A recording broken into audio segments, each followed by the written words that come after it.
बच्चों, लक्ष्य crash course Bhojpur में मैं कुमारी श्वेता आप सबका स्वागत करती हूँ। बच्चों, मैं आपको भूगोल विषय पढ़ा रही थी। पिछले वीडियो में हमने भूगोल विषय का इकाई 5 का बिहार कृषि एवं वन संसाधन भाग 1 का कुछ महत्वपूर्ण प्रश्नों पे हमने चर्चा किया था। आज मैं उसी चैप्टर का भाग 2 लेकर के आपके पास आई हूँ। बच्चों, इसमें भी कुछ महत्वपूर्ण प्रश्न हैं जो वार्षिक माध्यमिक परीक्षा में पूछे जा सकते हैं, जिस पर हम बारी बारी से अलग अलग चर्चा करेंगे। हमारा पहला प्रश्न है बच्चों, बिहार में जूट उद्योग पर टिप्पणी लिखें। यह लघु उत्तरीय प्रश्न में 2 या 3 नंबर का क्वेश्चन रहेगा, रहता ही है। प्रश्न क्या है कि बिहार में जूट उद्योगों पर टिप्पणी लिखें। बच्चों, इसका उत्तर होगा कि बिहार के उत्तर पूर्वी भागों में जूट उद्योग के लिए आवश्यक दशाएं उपलब्ध है। इस क्षेत्र में अधिक वर्षा, उच्च आर्द्रता, अधिक तापमान, जलोढ़ मिट्टी और बाढ़ग्रस्त खादर का मैदान जूट की खेती के लिए आदर्श भौगोलिक दशा उत्पन्न करते हैं। अतः पूर्णिया, कटिहार, किशनगंज, अररिया, समस्तीपुर आदि जिले जूट उत्पादन के लिए प्रसिद्ध हैं। इनमें Katihar jute mills limited, Samastipur के रामेश्वर जूट मिल्स और नालंदा की Maurya jute industries private limited विशेष रूप से उल्लेखनीय है। बच्चों, हमारा दूसरा प्रश्न है जो ये भी बहुत ही महत्वपूर्ण है कि बिहार में अवरक कहाँ-कहाँ मिलता है और इसका क्या उपयोग है। इसका उत्तर होगा कि बिहार में अवरक झारखंड के सीमावर्ती क्षेत्रों में नालंदा, जमुई जिलों में पाए जाते हैं। यहाँ उच्च कोटि का अवरक पाया जाता है। इसका अधिकतर उपयोग विद्युत कुचालक होने के कारण विद्युत उपकरण के निर्माण में होता है। बच्चों, अवरक जो होता है वो विद्युत का कुचालक होता है। यही कारण है कि अवरक का उपयोग जो है विद्युत उपकरण बनाने में होता है। इसके अलावे वस्त्र निर्माण, रंग रोगन, गुलाल, अबीर इत्यादि में भी अवरक का उपयोग किया जाता है।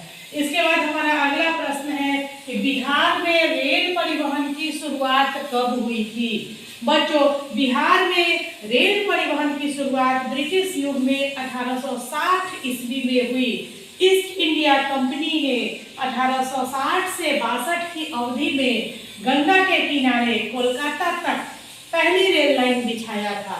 यह रेल मार्ग राजमहल, भागलपुर, जमालपुर, पटना, आरा और बक्सर से होते हुए मुगलसराय तक बनाया गया था। इसके बाद हमारा अगला प्रश्न है कि बिहार में नदियों का परिवहन के क्षेत्र में क्या योगदान रहा है। यानी कि नदियां जो है परिवहन के मामले में हमको क्या योगदान हम लोगों को देती है। तो बच्चों, बिहार राज्य की प्रमुख नदी गंगा, घाघरा, कोसी, गंडक और सोन, ये सारी नदियां जो है वर्ष भर प्रवाहित होती है, जिसके कारण इन नदियों को सदानीरा नदियां भी कहते हैं। इनमें परिवहन का बहुत ही विकास हुआ है। घाघरा नदी से खाद्यान्न, गंडक नदी से लकड़ी, फल, सब्जी, सोन नदी से बालू और पुनपुन नदी से बांस ढोने का कार्य होता है। वर्तमान समय में पटना के महेंद्र घाट से गंगा नदी पर हल्दिया इलाहाबाद राष्ट्रीय जल मार्ग का भी विकास किया गया है, जिसमें सामानों और यात्रियों के ढोने का कार्य किया जाता है। इस तरह से बिहार में नदियों का परिवहन क्षेत्र के लिए बहुत ही योगदान रहा है। इसके बाद का प्रश्न है कि सूखा से बिहार किस प्रकार प्रभावित होता है। बच्चों, हम जानते हैं कि सूखा एक प्राकृतिक आपदा के अंतर्गत आता है।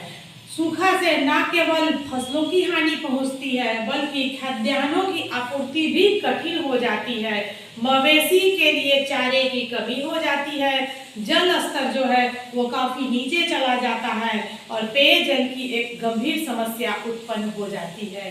बाढ़ के समान ही सूखा भी बिहार को बुरी तरह से प्रभावित करती है। यह एक प्राकृतिक प्रकोप माना जाता है।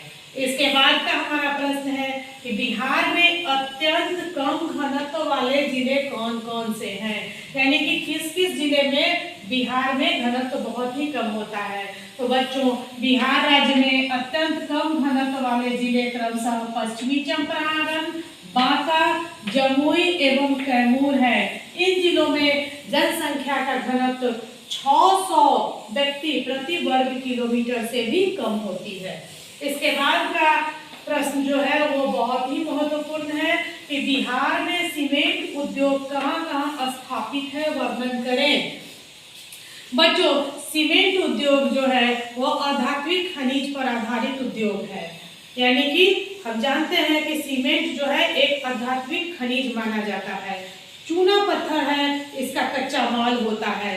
सोन नदी के तट पर कैमूर की पहाड़ियों में चूना पत्थर पर्याप्त मात्रा में मिलता है, इसलिए कल्याणपुर, बंजारी, जपला और डालमिया नगर में सीमेंट के कारखाने हैं। परंतु वर्तमान समय में डालमिया नगर में अभी इसका उत्पादन बंद है। इसके बाद जो हमारा अगला प्रश्न है, यह दीर्घ उत्तरीय प्रश्न में पूछे जाते हैं। बिहार के औद्योगिक पिछड़ेपन के किन्हीं 4 प्रमुख कारणों का उल्लेख करें। यह एक दीर्घ उत्तरीय प्रश्न में रहेगा बच्चों। तो बिहार के औद्योगिक पिछड़ेपन के 4 प्रमुख कारण निम्नलिखित हैं, जिसमें पहला है कच्चे माल की कमी, दूसरा संरचनात्मक सुविधाओं की कमी, तीसरा पूंजी एवं तकनीक की कमी और चौथा है विदेशी निवेश की कमी। इन सब का बच्चों हम बारी बारी से विस्तृत अध्ययन करेंगे। तो सबसे पहला कारण है कच्चा माल की कमी। बच्चों, कच्चा माल की कमी जो है इसके कारण यहाँ खनिजों का अभाव है और इसके साथ साथ गन्ना और जूट के अंतर्गत कृषि क्षेत्र में कमी आने से कच्चे माल की कमी होती है। दूसरा कारण है संरचनात्मक सुविधाओं की कमी। यहाँ संरचनात्मक सुविधाओं की कमी है, जैसे परिवहन, ऊर्जा, भंडारण की कमी के कारण उद्योगों पर प्रतिकूल प्रभाव पड़ता है।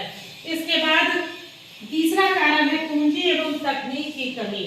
हमारे यहाँ के अधिकतर लोग किसान हैं, उनके पास पूंजी की कमी होती है और पूंजी एवं तकनीकों की कमी के कारण उद्योगों का पतन जो है एक प्रमुख कारण बन जाता है।